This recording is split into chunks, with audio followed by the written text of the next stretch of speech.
Okay, welcome to this first episode of social media interview by the Journal of Clinical Monitoring and Computing. I am the social media editor of the journal, and here with me we have Majid Shangab, which is a resident in Anesthesia and Intensive Care at Cleveland Clinic, Abu Dhabi. So welcome, Majid. Thank you, Dr. Antrona. Thank you for the opportunity to be part of this very exciting project that you have here. You are welcome. So today we are going to interview Dr. Shangab regarding a new article that came out a couple of weeks ago in the Journal of Clinical Monitoring and Computing, which is Oxygen Reserve Index and Arterial Partial Pressure of Oxygen Relationship in Open Heart Surgery. First author is Dr. Fadel, so you can find the article ahead of print in our journal. So the first question I would start with Dr. Shangab is if you can explain to us briefly what's the study is about and what is the novelty of the study. Thank you, Dr. Antrona. So, I mean, just to keep it in brief, it's a prospective study. We looked at to assess whether the relationship between ORI, the oxygen reserve index, and the partial pressure of oxygen, whether it remains intact in the setting of open heart surgery. Putting it in simple terms, does this monitor work reliably, or does it not work? And does it work in our specific patient population? Okay, thank you. I think when talking about a clinical study or a scientific study published in a journal, the most important thing is to talk and to imagine how a study, and this study in particular, can impact on the clinician's life or scientist's life. I mean, how do you feel the outcomes of the study could impact the practice of anesthesiologists? Well, to answer that, Dr. Antrona, I'll bring you back to days of the past. When you were an anesthesia resident yourself, when you're preparing for your board exams, one of the common questions you get asked is, well, you have a patient with a set demographic, and this patient is coming in for a certain surgery. And the question you get asked is, how are you going to anesthetize this patient? Now, that's a very long question, and I know all of our listeners now are starting to remember having to think in their head how they're going to go through the whole preoperative, intraoperative, postoperative courses. But more specifically, when you come to the intraoperative part of that answer, you always say, I'm going to apply my basic anesthetic monitoring. And then you add to that on top of it. You add whether it's invasive arterial blood pressure monitoring, whether it is continuous cardiac output monitoring or transesophageal echocardiography, and so on. Now, that might have been the ideal answer, say, 10, 15, 20 years ago. But in these past few years, especially with the vast technological advancements that we have been seeing around us that have been kindly accelerated in the past few years, we have started to acquire way more monitoring devices available to us as anesthesiologists. We have depth of anesthesia monitors, which whether it's the BIS or the PSI, we have non-invasive continuous cardiac output monitoring devices. We have auxiliary monitoring settings, including the oxygen reserve index itself, the one that we're talking about in this trial, the ANI, and so on. Now, as physicians, as clinicians, and as anesthesiologists, a big part of what we do is we decide on whether this monitor, does it provide me with data that is valuable? Does it provide me with data that is going to impact the care of my patient? And is that data going to help me make better informed decisions for the care of my patient and for their safety? Now, ORI oxygen reserve index, what the manufacturer says is that this is a monitor that helps you assess how much oxygen reserves you have in your patient. Now, the only thing with that is this is a proprietary algorithm, and this is what the manufacturer tells me. Now, as patient safety advocates, a big part of what we do is that we have to determine whether this data is actually reliable or not, and whether I can use it, and whether it is validated.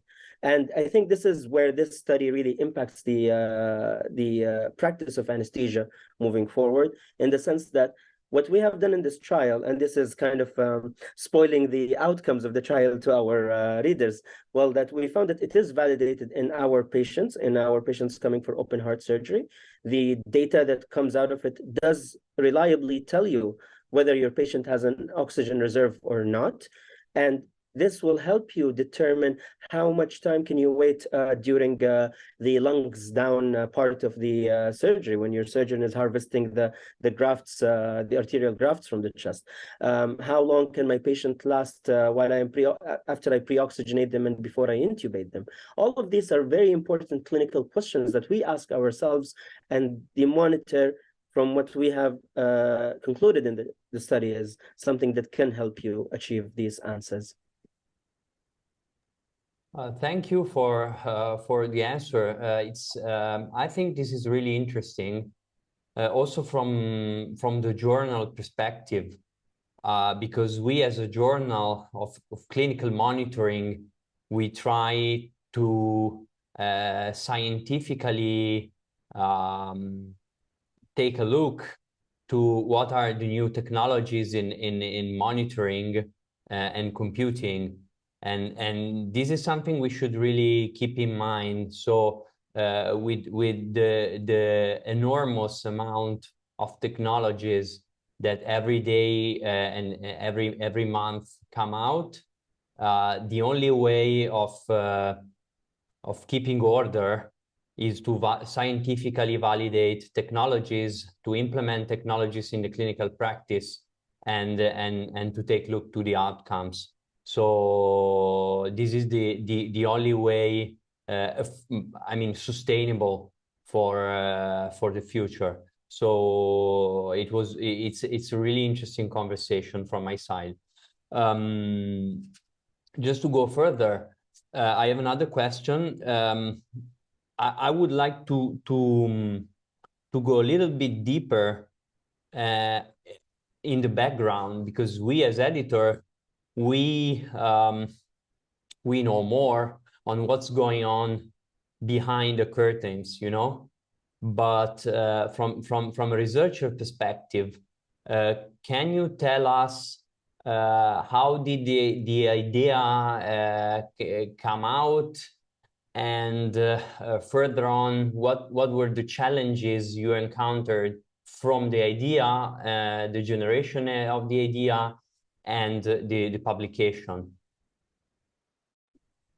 Right. So, again, touching on it, we always see and read about new advancements in monitoring. As clinicians, if you keep up to date, you always hear about this new modality of monitoring that is being developed here, there, and then a lot of those recent monitoring advancements have proprietary algorithms.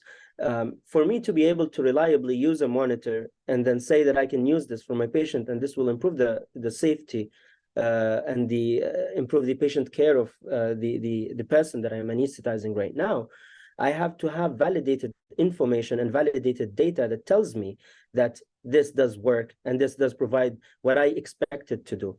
Now, when we looked at ORI, the concept of it was very interesting. The concept of it is something that potentially provides very lucrative information. But when we looked at the literature available, this was not the first trial to validate the data, but it was the first trial to validate the data in our subset of patients. Now, my colleagues, Dr. Fadl and the others, we're based in two different centers. One center is in Dammam in Saudi Arabia. The other center is here in Abu Dhabi in Cleveland Clinic. And we're both cardiac centers where we do complex cardiac cases. And the question that was posed initially by the primary investigator is, can we use this monitor? And can we use it reliably in our patients? Now, that's a very interesting question that all of us kind of took interest in. But the problem was deciding, okay, I want to validate this monitoring device. What do I validate it against? And then when I decide on what to validate it against, well, how am I going to measure that validation method? How often am I going to measure it? And then deciding on what parameters am I looking at and how big of a sample size do I need to do that? All of these questions are very important questions to answer, where you're kind of trying to find the answers for these from your basic understanding of science and your basic understanding of physiology. That's how we came to determine that using partial pressure of oxygen from arterial blood gas sampling was the best modality to do that. And that's how we decided on how frequent to sample and how to benchmark it against the monitoring device in question. So thank you, Dr. Shangab, for the time you dedicated to this initiative. I think we are done with the interview, unless you have something more you would like to say. I honestly have only one thing to say. I would say to our listeners, this is definitely a paper that you want to give a read. And let's continue in moving forward with monitoring for our patients to ensure our patients get better care, better safety, and ensure that the outcomes are in their best interest. Okay, thank you. I also have something more to say to our listeners, is that since 6 months, the Journal of Clinical Monitoring and Computing is trying to improve its social media activity. So we opened 6 months ago a Twitter account page. So you will hear this video through Twitter, and if you are doing so, just click and follow the page, because the more we are, the more we can create contents that are I mean, of good quality and useful to clinicians and scientists all over the world. So thank you. Thank you for being here, Dr. Shangab. And for the listeners, see you next time on the JCMC interview social media. Thank you. Thank you.